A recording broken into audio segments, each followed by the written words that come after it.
ধন্যবাদ এবং স্বাগত জানাচ্ছি আরটি ভিডিওতে। আজকে আমি কথা বলব মিক্সড অ্যাংজাইটি এবং ডিপ্রেশন থেকে মুক্তি পেয়েছেন এমন একজনের সফলতার গল্প। আ আপনারা জানেন মিক্সড অ্যাংজাইটির ক্ষেত্রে যেটা হয়, অ্যাংজাইটি যে লক্ষণগুলো থাকে অনেক সময় দেখা যায় যে তার চিন্তাভাবনা, আচার-আচরণের ভিতরে বিভিন্ন রকমের অহেতুক ভয় থাকে এবং সেই ভয়গুলো সে কাটিয়ে উঠতে পারে না।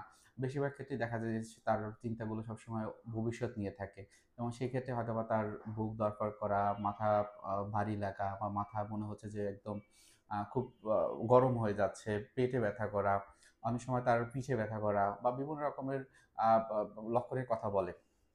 এনজাইটির ক্ষেত্রে এবং ডিপ্রেশনের ক্ষেত্রে দেখা যায় যে সে কারো সাথে মিশছে না, একা, একা থাকছে। তার ওয়েট লুজ হচ্ছে অথবা ওয়েট অনেক বেশি গেইন করছে। অনেক সময় তার ভিতরে সুইসাইডাল টেনডেন্সি তার ভিতরে কাজ করে বা সুইসাইড করার যে প্রবণতা তার ভিতরে কাজ করে।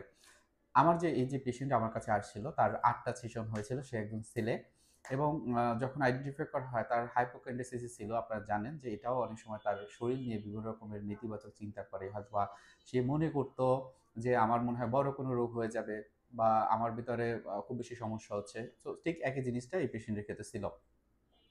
সে যখন এসেছিল তার ছিল যে ওয়েট লুজ হচ্ছে এবং অ্যাংজাইটি ঘুমের পরিমাণটা অনেক কমে গিয়েছে।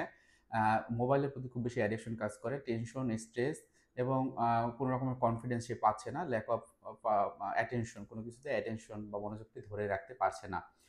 তো তার ক্ষেত্রে সিবিটি বা কগনিটিভ বিহেভিয়ার থেরাপি খুব ভালো কাজ করেছিল, যেটি আমি প্রাথমিকভাবে ব্যবহার করিনি। এর যেহেতু ৮ টা সেশনের মতো হয়েছিল, যে ৮ টা সেশনের আগে ১ম ১ টা ২ টো বা ৩ টা সেশন পর্যন্ত তার কথাগুলো শোনা এবং তার পরিবারের যিনি ছিলেন তার কথাগুলো শোনা, অ্যাটেন্ডেন্স যারা ছিল এবং তার ভিতর কি ধরনের অ্যাসেট ছিল, যেমন তার ভিতরে অনেক বেশি অনেস্টি কাজ করত। সে রেসপন্সিভ ছিল। কোন কাজগুলো সে ঠিকঠাক মতো করত। সে অন্যের সাথে ফ্রেন্ডলি এবং সে সবসময় চাইতো যে অন্যদেরকে হেল্প করা এবং এই জায়গাটা যখন সে বলে প্রায় ২ টা বা ৩ টা সেশনের সময় সে ইনিশিয়ালি সিদ্ধান্তহীনতায় ভুগতেছিল যে আসলে আমি কি করব? আমি কি দেশে থাকবো নাকি বিদেশে যাব? এবং তখন যে তার কনসেনট্রেশন এর প্রবলেম, মনোযোগের সমস্যা, মোবাইল অ্যাডিকশন সেটা অনেকটাই কমে গিয়েছিল। সে দেখেছিল যে সে বেশিরভাগ ক্ষেত্রে রিল দেখতো এবং শর্ট ভিডিওগুলো দেখতো এবং আপনারা জানেন এটি আমাদের নিউরো ট্রান্সমিটার কে আরো বেশি আ আ মানে উত্তেজিত রাখে বা আমরা জানি যে আমাদের ভিতরে যে ২ টো বিষয় আছে যে আমরা অন্যান্য ভিডিওতে আমরা বলেছি যে একটা হলো সোমাটিক নার্ভ, আরেকটা হলো অটোনমিক নার্ভ।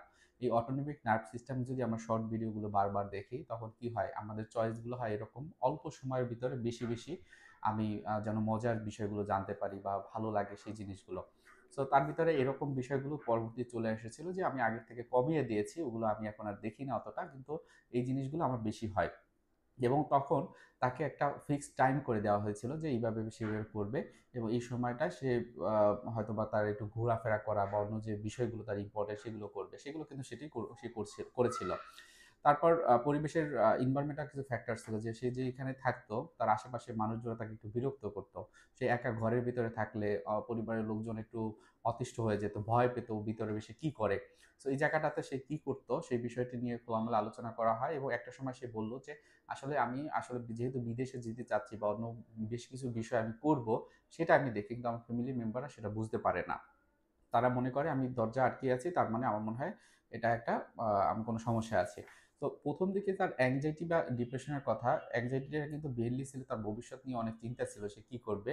ডিপ্রেশন এর বিষয়টা ছিল যে অতীতে যেই পড়ালেখা করা বা যেই কাজগুলো করেছি সেগুলো আমার মন মতো হয়নি। আমি হয়তো ভালো কিছু করতে পারব না, আমার দ্বারা সম্ভব হবে না।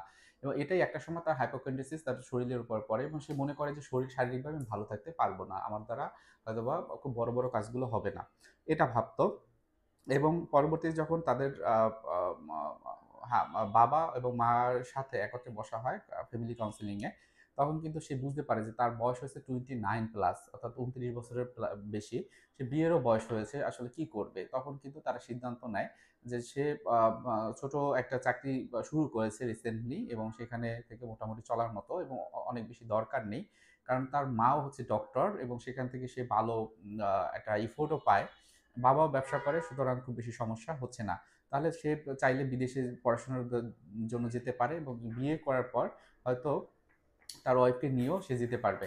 সো এইভাবে মোটামুটি ৫টা সেশন কিন্তু হয়ে যায় এবং 7 এবং 8 সেশনে যেটা হয় সে বিয়ে করে ফেলে এবং বিয়ে করার পর দেখে যে তার যে ওয়াইফ যিনি আছেন তিনি খুব সাপোর্টিভ, তাকে সাপোর্ট করে এবং অনেক কিছুতে তারা একে সিদ্ধান্ত নিতে পারে। তো এই বেসিসে প্রাথমিক পর্যায়ে আমি যেই বিষয়গুলো তার ক্ষেত্রে এপ্লাই করেছিলাম, যেমন রিল্যাক্সেশন এক্সারসাইজগুলো, অর্থাৎ তার যে অটোনমিক নার্ভ সবসময় অ্যাংজাইটি তৈরি করে সেটিকে কমানোর জন্য ব্রিদিং এক্সারসাইজ, শ্বাস-প্রশ্বাসের ব্যায়াম আপনারা জানেন, বা মেডিটেশনের বিভিন্ন ধরন আছে সেগুলো করানো হয়েছিল। এরপর হলো যে তার ফিজিক্যাল এক্সারসাইজ যেন করে, সেটা একজন সাইকিয়াট্রিস্ট ছিলেন, সেটিও রিকমেন্ড করেছে এবং সেগুলো সে করেছিল। এবং এই সময়টায় যেটা হয় যে তার কিন্তু একটা চিন্তায় এটাই চেঞ্জ হয়ে যায় যে হ্যাঁ, আমি এখন বিদেশে যেয়ে নতুনভাবে শুরু করতে পারবো। আমার পার্টনারের একটা চিন্তা ছিল, সেটা আমি করব। অতীতের যে বিষয়গুলো চলে গেছে সেটা আমার এখন খুব বেশি ইফেক্টিভ না আমি মনে করি। এবং আমার বিভিন্ন রকমের চিন্তা হতো আমার শরীর নিয়ে। কিন্তু সেই চিন্তাগুলো এখন হচ্ছে না। কারণ আমার যদি খুব বেশি সমস্যা হয় সেক্ষেত্রে ডাক্তাররা আছেন। আমার মনের যে সমস্যা হয় সেক্ষেত্রে সাইকিয়ালজিস্ট এবং সাইকিয়াট্রিস্ট আছেন, তারা আমাকে হেল্প করবেন। তো এইভাবেই কিন্তু তার একটা বেস হয় এবং পরবর্তীতে সে যেটা করে যে আরো কয়েকটা একটা সেশন নেয় এবং তখন সে মাইন্ডফুলি সবকিছুই করতে পারে মনটা শান্ত রেখে। মাত্র ৮ টা সেশনেই তার এই যে সফলতার গল্প কিন্তু তৈরি হয়েছিল। সো আশা করব যে আপনারা যারা আছেন, যে যারা বিভিন্ন রকম অ্যাংজাইটি, ডিপ্রেশন বা হাইপোকন্ড্রিসিস এই রোগগুলো আছে, তারা আপনারা প্রপার ওয়েতে একজন প্রফেশনাল কাউন্সেলিং সাইকোলজিস্টের কাছ থেকে চিকিৎসা নিবেন, ভালো হয়ে যাবেন নিশ্চিত। সো আজকে ভিডিও এখানে রাখছি। আপনি অবশ্যই আপনার মতামত কমেন্টে জানাবেন এবং নতুন হয়ে থাকলে আমাদের চ্যানেলটি সাবস্ক্রাইব করে রাখবেন। আসসালামু আলাইকুম।